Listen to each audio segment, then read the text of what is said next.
नमस्कार जय जगन्नाथ मु श्रीनिवास स्वागत कर प्रिय श्रीनिवास ब्लॉग चैनल को दर्शक बंधु सबुथर भाई एथरी गोटे नुआ ब्लॉग रे मुझे स्वागत करुच्ची आथरिक आम आसी पहुँचे ग्रीन्स मंडप जो आम गाड़कोणर ग्रीन्स मंडप जोटा कल्याणी नाम परिचित तो सही ग्रीन्स मंडप भितर ऊपर फ्लोर रे गढ़ी सुंदर म्यूजिक स्टूडियो एडिटिंग स्टूडियो आठ कौन कौन होती तार जे प्रतिष्ठाता तैयारी जे वरिष्ठ लेखिका देवस्मिता जेना आउ सहयोग कर पति प्रदीप कुमार जेना महोदय आज भेटा स्टूडियो भितर कौन केमती रखी सुविधा आम जाना। तो दर्शक बंधु बर्तमान मुझे जूम कर देखी दूसरी आम एंट्री करुचे स्टूडियो को सेठी गलापर आम देखिए कौन कौन सब होती कौन सुविधा अच्छी।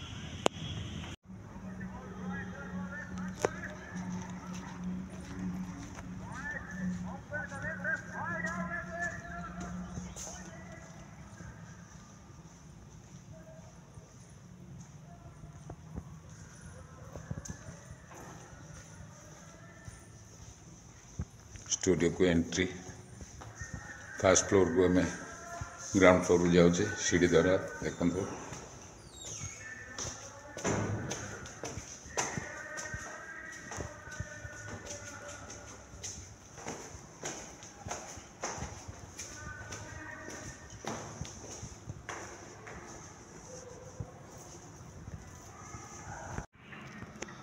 बर्तमान आम सेकेंड फ्लोर पहुँच जाए से जोटा नुआकरी ओपन होती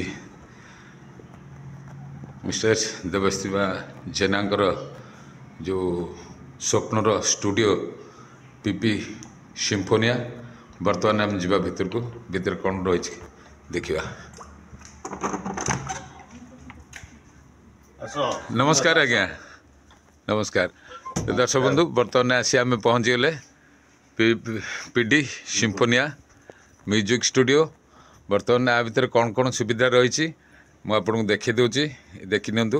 बर्तमान ये कैमरा सेटअप लगी जोटा कि लोक मानकर लाइव शो टॉक शो ये क्रोमा भी अच्छी क्रोमा द्वारा कौन टेक्नीशियन भाई मैंने आमर किसी भी करें संगीत अरेंजिंग देखूँ ये सुंदर म्यूजिक हैंड्स थुआई ये लाइटर कंप्लीट स्टूडियो लाइटर भी सब बंदोबस्त होती आपड़ ये फिल्म करें यूट्यूब पे शॉर्ट मूवी करें सबु प्रकार बंदोबस्त अच्छी।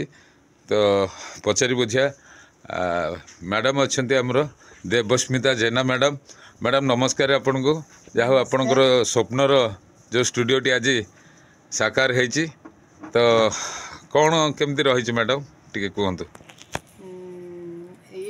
स्टूडियो करने पछरे बहुत इच्छा थिला तो सेटा आज सक्सेस से बहुत खुशी लगुच गोटे ग्रांड ओपनिंग थिला आमर 16 मे रे तो से आमर श्रीजुक्त महाप्रसाद कर भी थिले श्रीकांत गौतम भी आसी थिले बहुत भल सबू सिंगर्स माने भी थिले भल लगिला बहुत।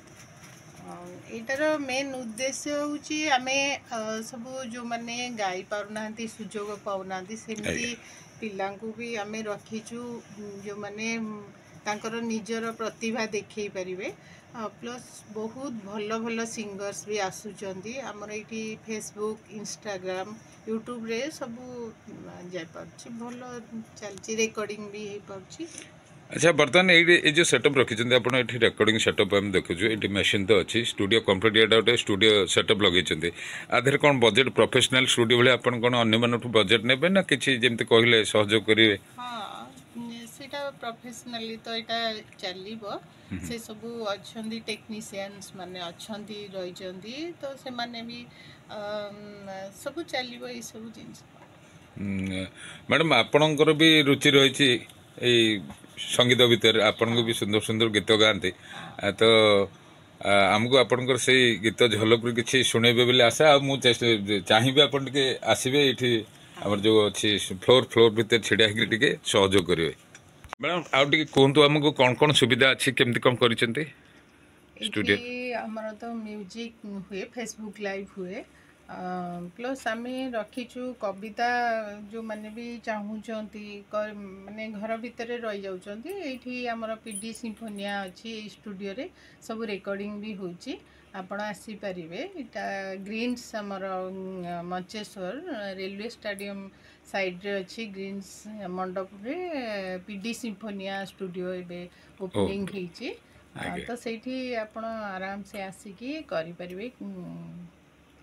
ଆପଣଙ୍କ ସମସାମୟିକରେ କବି କିଛି ଅଛନ୍ତି, କବୟିତ୍ରୀ ଅଛନ୍ତି, ସେମାନେ ଲାଜରେ ଡରରେ ବୋଧେ ଆସିପାରନ୍ତିନି, ହଁ ଯେ ଏଇ ଯେଉଁ ଷ୍ଟୁଡ଼ିଓଟି ହେଇଛି ଏଥିରେ ଯଦି ଆପଣ ଚେଷ୍ଟା କରିବେ। ହଁ, ବହୁତ ମାନେ ସୁବିଧା ଅଛି। ଆପଣ ମାନେ ନିର୍ଦ୍ୱନ୍ଦରେ ଆସିପାରିବେ, ଏଇଠି ରେକର୍ଡ଼ିଂ ହେଇପାରିବ, ଆପଣଙ୍କର କବିତା ଚ୍ୟାନେଲରେ ବି ପଢ଼ିପାରିବ। ଆପଣ ଆସିଲେ ବହୁତ ଭଲ।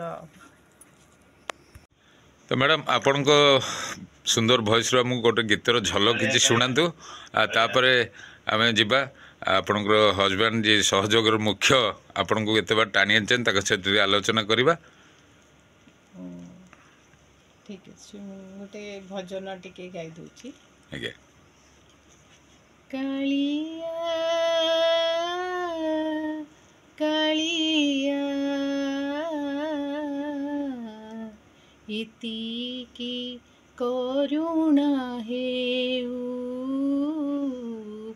ଏତିକି କରୁଣା ହେଉ, ବଡ଼ ଦାଣ୍ଡେ ଖେଳି ବୁଲି ଜୀବନ। ଦର୍ଶକ ବନ୍ଧୁ, ଦେଖିଲେ ଆପଣ କେତେ ସୁନ୍ଦର ଷ୍ଟୁଡ଼ିଓ, ସାଜସଜାରେ ବି କିଛି କମି କରିନାହାନ୍ତି ମ୍ୟାଡ଼ାମ୍ ଆଉ ସାର୍। ଏଇ ଯେଉଁ ଷ୍ଟୁଡ଼ିଓଟି ଯେଉଁ କରିଲେ, କ'ଣ ଥିଲା, କେମିତି କ'ଣ ତାଙ୍କର ଇଚ୍ଛା ହେଲା କରିବା ପାଇଁ ଆଜି ବୁଝିବା। ଯେ ସହଯୋଗ କରିଛନ୍ତି ମିଷ୍ଟର ପ୍ରଦୀପ ଜେନା, ସବୁଥିରେ ସେ ଆଗଭର, ସଙ୍ଗୀତଠୁ ଲଗେଇକି ସମାଜସେବା କ୍ଷେତ୍ରରେ ସବୁଠୁ ସେ ଅଛନ୍ତି ଆମ ସହିତ ବିଗତ ଦିନରୁ ଦେଖିଛୁ। ଯାହାକୁ ଖୁସି ଲାଗିଲା ଆମ ବ୍ଲକରେ ଆମେ ତାଙ୍କୁ ସ୍ଥାନ ଦେବା ପାଇଁ ଆମ ସାଇଡ଼ରୁ ଆମେ ତାଙ୍କୁ କହିକିରି ଅନୁରୋଧ ରକ୍ଷା କରିଛନ୍ତି, ଆଣିଛନ୍ତି ଆଜି ଷ୍ଟୁଡ଼ିଓ। ତ ପଚାରି ବୁଝିବା ଚାଲନ୍ତୁ କ'ଣ କ'ଣ ଥିଲା। ସ୍ୱାଗତ କରୁଛି ଆଜ୍ଞା ମୁଁ ଶ୍ରୀନିବାସ ଆପଣଙ୍କୁ। ଯେ ଦର୍ଶକ ବନ୍ଧୁ, ଆମ କ୍ୟାମେରା ଫ୍ରେମ୍ରେ ଆଜି ବାନ୍ଧି ରଖିଛୁ ଆମେ ଦୁଇ ଜଣ ସୁନ୍ଦର ପ୍ରତିଭାଙ୍କୁ। ମ୍ୟାଡ଼ାମ୍, ସାର୍, ଆପଣ କୁହନ୍ତୁ ଏ ଷ୍ଟୁଡ଼ିଓର ଯେଉଁ ରହସ୍ୟ କେତେ ଦିନ ଆଗରୁ ଥିଲା, କେମିତି ଏଇଟାର ସଫଳ ହେଲା, ଆଉ ସାର୍ କ'ଣ ଅବଦାନ ଆପଣଙ୍କର ରହିଛି, ଆପଣ ଟିକେ କୁହନ୍ତୁ। ଜୟ ଜଗନ୍ନାଥ। ये स्टूडियो ମୁଁ ପ୍ରଦୀପ ଜେନା। ये जो पीडी सिम्फोनिया स्टूडियोटे ହେଇଛି, ଇଏ ମୋ ଧର୍ମପତ୍ନୀ ଦେବସ୍ମିତା ଜେନା, ସେ ଗୀତ ଗାଆନ୍ତି। ଆଉ ଅନେକ ସମୟରେ ଏ ଫେସବୁକ୍ ଲାଇଭ୍ କରିବା ପାଇଁ ଅନେକ ଷ୍ଟୁଡ଼ିଓକୁ ଯାଆନ୍ତି। ବିଭିନ୍ନ ଷ୍ଟୁଡ଼ିଓ ଯେଉଁ ଭୁବନେଶ୍ୱର ଅଛି ସେମାନେ ଯାଆନ୍ତି। ତାଙ୍କର ଇଚ୍ଛା ହେଲା ସେ ନିଜେ ଗୋଟେ ଷ୍ଟୁଡ଼ିଓ କରିବେ। ଆଉ ସେଇ ଗୀତ, ସେ ଫେସବୁକ୍ ଲାଇଭ୍ ଗୀତ ଗାଇବା ଭିତରେ ସେ ଗୁଡ଼ାଏ ପ୍ରତିଭାକୁ ଦେଖିଲେ, ତାଙ୍କର ଇଚ୍ଛା ଥିଲେ ବି ସେମାନେ ଆସିପାରୁନାହାନ୍ତି ଆର୍ଥିକ ଅବସ୍ଥା ଦୃଷ୍ଟିରୁ। ତେଣୁ ସିଏ ଇଚ୍ଛା କଲେ ଏଠି ଗୋଟେ ଷ୍ଟୁଡ଼ିଓ କରିବେ। ଯେଉଁମାନେ ଅଛନ୍ତି ମୁଖ୍ୟ ସ୍ରୋତକୁ ଆସିପାରୁନାହାନ୍ତି, ବଣମଲ୍ଲୀ ହୋଇ ବଣରେ ଝଡ଼ି ପଡ଼ୁଛନ୍ତି, ସେଇମାନଙ୍କୁ ଆଣିବା ପାଇଁ ତାଙ୍କର ଗୋଟେ ମୁଖ୍ୟ ଉଦ୍ଦେଶ୍ୟ ରହିଲା। ସେଇମାନଙ୍କୁ ଆଣିକି ସୁଯୋଗ ଦେବା ପାଇଁ ଏ ଷ୍ଟୁଡ଼ିଓର ମୁଖ୍ୟ ଉଦ୍ଦେଶ୍ୟ ଏଠି କରିଛନ୍ତି। ତ ନିଶ୍ଚିତ ଭାବେ ବ୍ୟବସାୟିକ, ତେଣୁ ସେମାନଙ୍କ ପାଇଁ ସମ୍ପୂର୍ଣ୍ଣ ଫ୍ରି କରିଦେବେ ବୋଲି ତାଙ୍କର ଉଦ୍ଦେଶ୍ୟ। ସେମାନଙ୍କୁ ଫ୍ରି କରିଦେଇଛନ୍ତି। ଏପରି କେତେଟା ପ୍ରତିଭାକୁ ସେ ଆଣିକି ଏଠି ସୁଯୋଗ ଦେଇଛନ୍ତି। ସେ ଜଣେ ଗାଡ଼ି ଚାଳକ, ଖୁବ୍ ସୁନ୍ଦର ଗୀତ ଗାଉଛନ୍ତି, ତାଙ୍କୁ ଆଣି ଏଠି ସୁଯୋଗ ଦେଇଛନ୍ତି। ଆଉ ଜଣେ ଏଇ ପାଖରେ ଜଣେ ରହୁଛନ୍ତି, ଗୋଟେ ଝିଅଟେ, ସେ ଅନ୍ୟମାନଙ୍କ ଘରେ ବାସନ ମାଜୁଛି, କିନ୍ତୁ ତାର କଣ୍ଠଟି ଅତି ସୁମଧୁର କଣ୍ଠ, ତାକୁ ମଧ୍ୟ ସୁଯୋଗ ଦେଇଛନ୍ତି। ଏହିପରି 2-3 ଜଣ ସେମାନଙ୍କ ସହିତ ଯୋଗାଯୋଗ କରିଛନ୍ତି। ଆର ମୁଖ୍ୟ ଉଦ୍ଦେଶ୍ୟ ହେଉଛି ସେମାନଙ୍କୁ ବିନା ଆର୍ଥିକ ବୋଝରେ, ସମ୍ପୂର୍ଣ୍ଣ ଭାବେ ଫ୍ରିରେ ତାଙ୍କୁ ଦେବା ପାଇଁ, ଏଇ ପ୍ରକାରର କଳାକାରମାନଙ୍କୁ ଦେବା ପାଇଁ ତାଙ୍କର ଉଦ୍ଦେଶ୍ୟ, ତାଙ୍କର ଇଚ୍ଛା ଥିଲା। ମୁଁ ତାଙ୍କୁ ସହଯୋଗ କରିଛି। ତେଣୁ ମୋ ସହିତ ଟେକ୍ନିକାଲ ଭାବେ ସହଯୋଗ କରିଛନ୍ତି ମୋର ଜଣେ ବନ୍ଧୁ ଅଛନ୍ତି, ପବିତ୍ର ଭାନୁ ମିଶ୍ର। ଆଉ ଜଣେ ବଡ଼ ଭାଇ ଅଛନ୍ତି ସଞ୍ଜୟ ମିଶ୍ର। ଏମିତି ଅନେକ ଅଛନ୍ତି, ସେମାନେ ମୋତେ ଟେକ୍ନିକାଲି ସାହାଯ୍ୟ କରିଛନ୍ତି। ଆଉ ତାଙ୍କର ସମସ୍ତଙ୍କ ଉଦ୍ୟମରେ, ସମସ୍ତଙ୍କ ପ୍ରଚେଷ୍ଟାରେ ଆଜି ଏ ଷ୍ଟୁଡ଼ିଓଟି ହେଇଛି। ଏ ଷ୍ଟୁଡ଼ିଓକୁ ଉଦ୍ଘାଟନ ହେଇଯାଇଛି ଗତ 16 ଏପ୍ରିଲ ତାରିଖରେ। ପବିତ୍ର ଅଶୋକାଷ୍ଟମୀ ଦିନରେ। ଆଉ ଏଠାରେ ଆମକୁ ଉଦ୍ଘାଟନରେ ସହଯୋଗ କରିବା ପାଇଁ ଆସିଥିଲେ ଆମର ଗୀତିକାର ମହାପ୍ରସାଦ କର ଆଉ ଶ୍ରୀକାନ୍ତ ଗୌତମ ମହାଶୟ। ସେମାନେ ଆସି ଦେଖିଲେ, ଦେଖିକି ବହୁତ ପ୍ରଶଂସା ବି କଲେ। ଷ୍ଟୁଡ଼ିଓଟି ବହୁତ ପ୍ରଶସ୍ତ ହେଇଛି ଆଉ ସମସ୍ତ ପ୍ରକାର ସୁବିଧା ଏଠି ଅଛି। ଏଠି ଆପଣ ୟୁଟ୍ୟୁବରେ, ଫେସବୁକ୍ ଲାଇଭ୍ରେ, ଇନଷ୍ଟାଗ୍ରାମରେ ଏସବୁ ଜିନିଷର ସୁବିଧା ଅଛି। ଆଉ ଏଠି ଆପଣ talk show, political show, medical show, କୌଣସି ପ୍ରକାର ଆପଣ ଡିବେଟ୍ ଏଠି କରିବ ସେ ପ୍ରକାର ସୁବିଧା ମଧ୍ୟ ଅଛି। ରେକର୍ଡ଼ିଂ ଅଛି, ସମସ୍ତ ପ୍ରକାର ସୁବିଧା ଏଠି ଆମେ ଯେତେ ସମ୍ଭବ କେତେ ଅତ୍ୟାଧୁନିକ ସ୍ଥଳୀରେ ହେଇପାରିବ ତାକୁ ଆମେ କରିଛୁ। ତେଣୁ ବିଶେଷ କରି ଆଉ ଯଦି କେହି ଥାଆନ୍ତି ମୁଖ୍ୟ ସ୍ରୋତକୁ ଆସିପାରୁନାହାନ୍ତି ତାଙ୍କର ଆର୍ଥିକ ଅନାଟନ ଦୃଷ୍ଟିରୁ, ସେମାନେ ଏଠି ଆସିଲେ ଆମେ ନିଶ୍ଚିତ ତାଙ୍କୁ ସୁଯୋଗ ଦେବୁ। ଏଥିରେ କୌଣସି ଦ୍ୱିଧା ନାହିଁ। ଧନ୍ୟବାଦ ମ୍ୟାଡ଼ାମ୍। ଯାହା ତ ଆପଣଙ୍କର ଥିଲା ମନର କଥା, ସାର୍ ତ ଆପାତତଃ ସବୁ କହିଗଲେ। ଆଉ କ'ଣ କହିବାକୁ ଅଛି, କିଛି କହିବେ? ନା, ମୁଁ କହୁଛି ସମସ୍ତେ ଥରେ ଆସନ୍ତୁ, ସମସ୍ତେ ଦେଖନ୍ତୁ ଷ୍ଟୁଡ଼ିଓର ଯେତେ ଫ୍ୟାସିଲିଟିଜ୍ ଅଛି ସେଇଟା ଆପଣ ଦେଖିଲେ ଜାଣିପାରିବେ। ସମସ୍ତଙ୍କୁ ଭଲ ଲାଗିବ, ସମସ୍ତେ ସୁଯୋଗ ବି ପାଇବେ ସେ ଜିନିଷର, ମାନେ ସବୁ ରେକର୍ଡ଼ିଂ ସବୁ କରିପାରିବେ। ଧନ୍ୟବାଦ ମ୍ୟାଡ଼ାମ୍। ଦର୍ଶକ ଏତେ ଭିତରେ ସବୁ ଆମେ ତ ଦେଖିଲେ, ଜାଣିଲେ ମ୍ୟାଡ଼ାମ୍ଙ୍କର ଏ ଷ୍ଟୁଡ଼ିଓଟି କେମିତି କ'ଣ ଇଏ ଅଛି। ଆଉ ଗୋଟେ ସୁନ୍ଦର କଥା, ମ୍ୟାଡ଼ାମ୍ ଜଣେ ସଙ୍ଗୀତ ସାଧକ ସହିତ ସେ ଭଲ କବିତା ଆଉ ଭଲ ଲେଖକ ଜଣେ। ତ ପଚାରିକି ଆଜି ବୁଝିବା ମ୍ୟାଡ଼ାମ୍, ଶେଷରେ ଆମକୁ ଗୋଟେ କବିତା କହିବେ ଆମ ଦର୍ଶକ, ଯେଉଁଟାକି ଆପଣ ରଖିଛନ୍ତି ଏ ଷ୍ଟୁଡ଼ିଓରେ। ସେଇଭଳି କବିମାନଙ୍କର ବି ଫ୍ୟାସିଲିଟିଜ୍ ଅଛି, ଯେଉଁମାନେ ଆସିକି ଏଠି କବିତା କରିପାରିବେ। ତ ଆସନ୍ତୁ ମ୍ୟାଡ଼ାମ୍, ଟିକେ କୁହନ୍ତୁ କବିତା ଗୋଟେ।